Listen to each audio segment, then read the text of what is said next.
Hello everyone, it's Seth, probably better known as Saffron Olive, and it's time for another instant deck tech. Today we're looking at a deck that is very near and dear to my heart. This is, when I first started doing Budget Magic, this was one of my all-time favorite decks we did on Budget Magic. It was from the very early days, and it was just so sweet.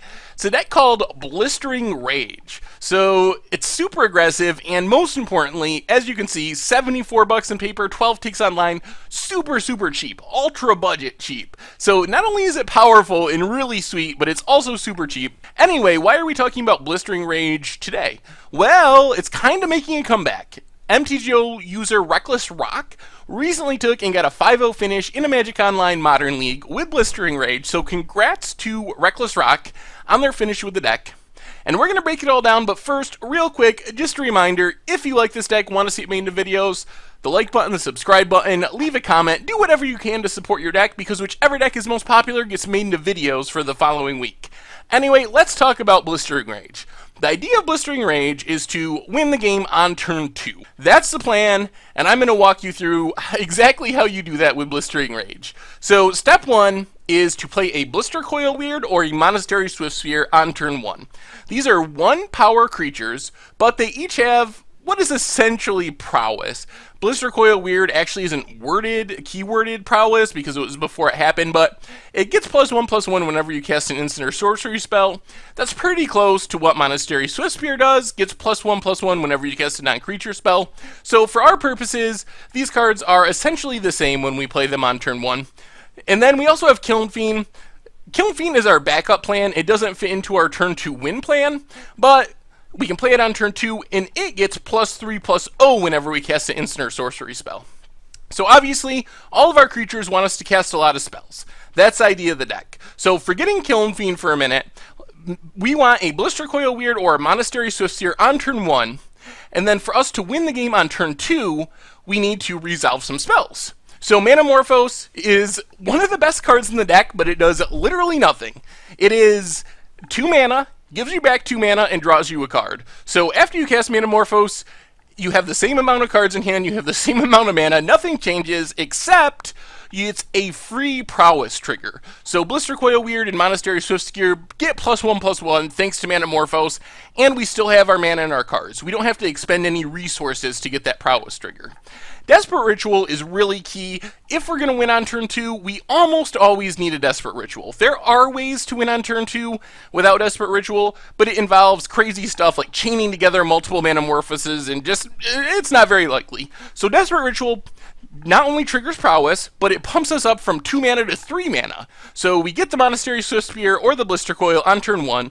On turn 2, we Desperate Ritual, so we got 3 mana. Then we resolve some pump spells. Titan Strength and Brute Force each cost 1 red mana and give a creature +3 power until end of turn. But actually, it's +4 power because it also triggers prowess. So if we cast a Desperate Ritual, our Monastery Swiftsphere has 2 power. We cast a Brute Force, it goes up to 6 power. We cast a Titan Strength, it goes up to 10 power. So any combination of those spells will get our Monastery Swiftsphere up to 10 power. We can also substitute in Mutagenic Growth for free.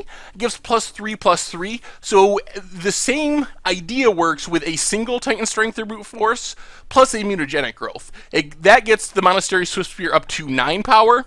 So that's the goal. We got to get the Monastery Swiftsphere with a combination of our rituals, our Manamorphoses, and our pump spells up to 9 power. And then we simply resolve a double strike spell, Assault Strobe or Teamer Battle Rage, to kill our opponent. So not only will these spells give the creature double strike, but they also trigger prowess again, so even if they're at 9 power, thanks to the combination of Brute Strength plus a Mutagenic Growth, it'll get up to that 10th power thanks to us casting the Assault Strobe or Teamer Battle Rage, and then that's lethal on the spot on turn 2. Our opponent, what do? We play our 1-drop, our opponent goes to their turn, they play a tap land, a tap creature land, for example. We untap, and our opponent dies. And it's not all that uncommon to do that with this deck. Obviously, it can go wrong if they kill our creature or something, but that's the idea of the deck. Play the 1-drop, play a couple spells to trigger prowess, play the pump spells to get it up to 9 or 10 power, and then double strike spell wins us the game. Apostle's Blessing is for when the plan doesn't work out, and the game's going to turn 3 or turn 4, Apostle's Blessing can get a creature for only 1 mana and 2 life, past a blocker by giving it protection from a color, also saves it from a Lightning Bolt or an Abrupt Decay or a Path to Exile, all those removal spells. One of the problems with the deck is we only have 12 creatures, so it's definitely possible to get removal out of the game. That's one of the biggest flaws with the deck, is we don't have a creature, or we only have 1 creature and it dies. Apostle's Blessing helps there. The rest of the deck, 16 mountains, really low land count because we need that critical mass of spells, and everything in our deck is super cheap.